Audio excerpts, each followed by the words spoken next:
Hello friends, मैं अविनाश बिश्नोई आपका बहुत बहुत स्वागत करता हूं। आज हम सौर मंडल के बारे में पढ़ेंगे। तो शुरू करते हैं फ्रेंड्स। तो आखिर सौर मंडल है क्या? सौर मंडल जो है दो शब्दों से मिलकर बना है, सौर प्लस मंडल। सौर का मतलब होता है सूर्य और मंडल का मतलब होता है परिवार, यानी सूर्य का परिवार ही क्या है? सौर मंडल है।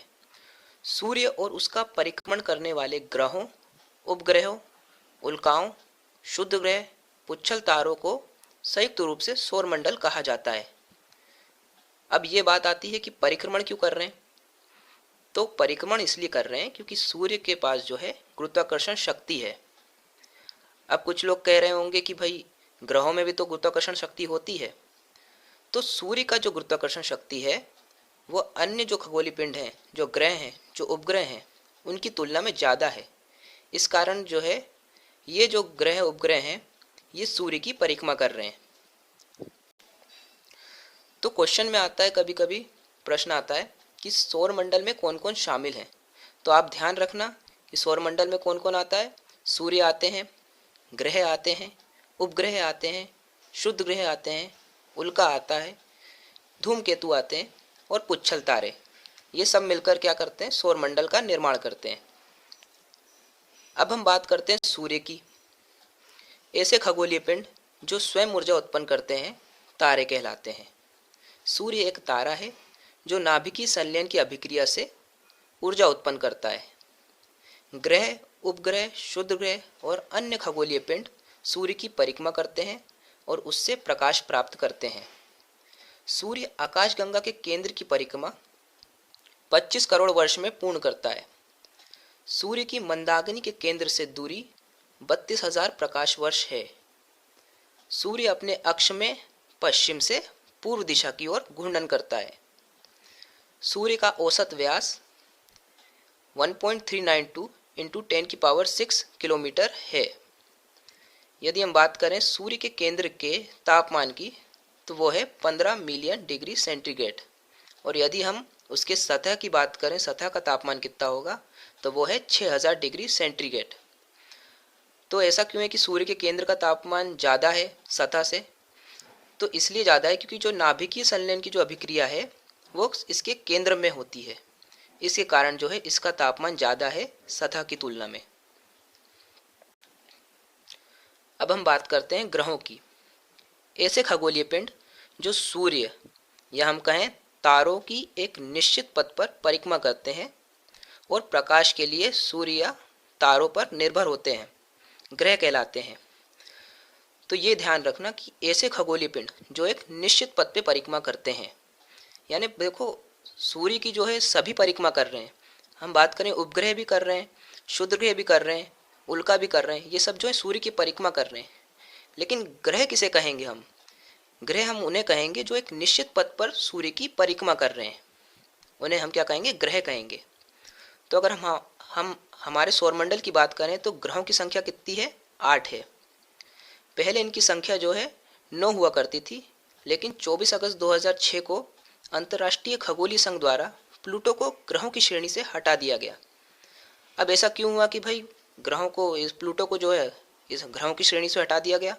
क्योंकि जो प्लूटो है उसकी जो कक्षा है वो अन्य ग्रहों की तुलना में झुकी हुई है और अरुण यानी यूरेनस की कक्षा का अतिक्रमण करती है। यानी कभी कभी क्या है, प्लूटो यूरेनस की कक्षा में आ जाता है। तो यानी इसका कोई निश्चित पथ नहीं है, इसलिए क्या इसको ग्रहों की श्रेणी से हटा दिया गया। अब हम पढ़ते हैं परिक्रमण गति और घूर्णन गति क्या होती है। तो परिक्रमण गति की बात करें तो सूर्य के चारों ओर ग्रहों का चक्कर लगाना परिक्रमण गति कहलाता है। और यदि मैं बताऊं घूर्णन गति के बारे में, जिसे हम परिभ्रमण गति भी कहते हैं, ये बहुत कंफ्यूजिंग वर्ड है, ये ध्यान रखना। एक है परिक्रमण, एक है परिभ्रमण। परिभ्रमण को क्या घूर्णन भी कहते हैं। तो घूर्णन गति क्या होती है? ग्रहों का अपने अक्ष के परित घूमना क्या होता है? घूर्णन कहलाता है। अब हम देख लेते हैं हमारे सौरमंडल में कितने और कौन कौन ग्रह हैं। तो सूर्य से सबसे पास का जो ग्रह है वो है मरकरी या बुध। उसके बाद आता है वीनस शुक्र, उसके बाद अर्थ पृथ्वी, उसके बाद मार्स मंगल, उसके बाद है जुपिटर बृहस्पति, और उसके बाद सैटर्न शनि, और फिर यूरेनस अरुण, और लास्ट में नेपच्यून वरुण। प्लूटो भी जो है नेपच्यून के बाद है, लेकिन जो है उसे अब ग्रहों की श्रेणी से हटा दिया गया है। अब हम जो है सभी ग्रहों के बारे में थोड़ा थोड़ा पढ़ते हैं।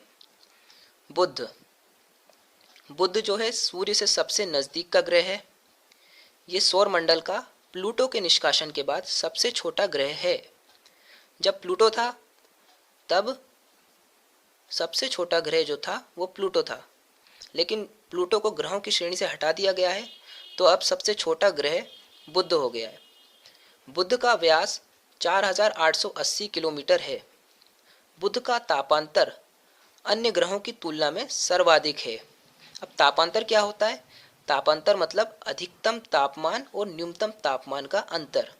तो ये जो अंतर है ये बुध में सर्वाधिक होता है, यानी दिन के समय इसका तापमान बहुत अधिक होता है और रात में बहुत ही कम होता है। तो यानी टेम्परेचर डिफरेंस बहुत ज़्यादा है। यह सूर्य की परिक्रमा 88 दिन में पूर्ण करता है। यह अपने अक्ष में एक घूर्णन 59 दिन में पूर्ण करता है। बुध का कोई उपग्रह नहीं है। अब हम देखते हैं शुक्र का, वीनस। यह पृथ्वी से सर्वाधिक निकट का ग्रह है। इसका औसत व्यास 12,102 किलोमीटर है। द्रव्यमान तथा आकार में पृथ्वी के समान होने के कारण इसे पृथ्वी की जुड़वा बहन भी कहा जाता है। तो ध्यान रखना, प्रश्न में आता है कि पृथ्वी की जुड़वा बहन कौन है? तो शुक्र। ये सौरमंडल का सर्वाधिक तापमान वाला ग्रह है। याद रखना, तापमान वाला ग्रह।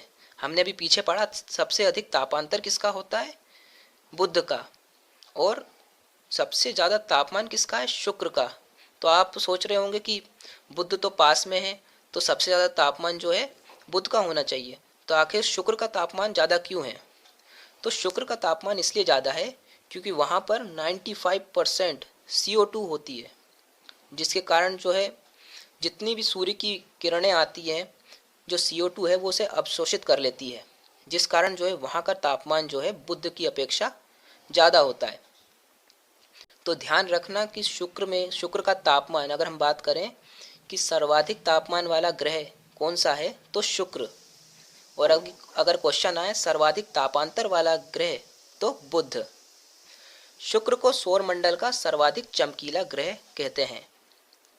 शुक्र सूर्य की एक परिक्रमा 225 दिनों में पूर्ण करता है। यह अपने अक्ष पर 243 दिन में एक घूर्णन पूरा करता है। तो आपको लग रहा होगा कि मैंने मिस्टेक करी है, लेकिन ऐसा नहीं है। शुक्र जो है अपनी परिक्रमा जो है जल्दी कर लेता है और अपने अक्ष में लेट घूर्णन करता है। यानी अगर हम कहें उसका दिन रात पूरा होने से पहले ही वो जो है उसका 1 साल पूरा हो गया। वो जो है सूर्य की परिक्रमा 225 दिनों में कर रहा है और दिन उसका हो रहा है 243 दिन में। तो ध्यान रखना कि ये एकमात्र ऐसा ग्रह है अपने सौरमंडल का जो परिक्रमा जो कर रहा है, परिक्रमा जल्दी कर लेता है और अपने अक्ष पर घूर्णन जो है वो देर में करता है। शुक्र अपने अक्ष पर विपरीत दिशा में अर्थात पूर्व से पश्चिम दिशा में घूर्णन करता है। याद रखना, सौरमंडल में सिर्फ 2 ही ग्रह हैं जो पूर्व से पश्चिम दिशा में घूर्णन करते हैं, बाकी सभी जो हैं पश्चिम से पूर्व दिशा में करते हैं। तो पूर्व से पश्चिम दिशा में कौन करता है? एक शुक्र करता है, एक अरुण करता है। शुक्र का कोई उपग्रह नहीं है। तो याद रखना, आगे के जो निकटतम 2 जो ग्रह हैं उनके कोई भी उपग्रह नहीं है।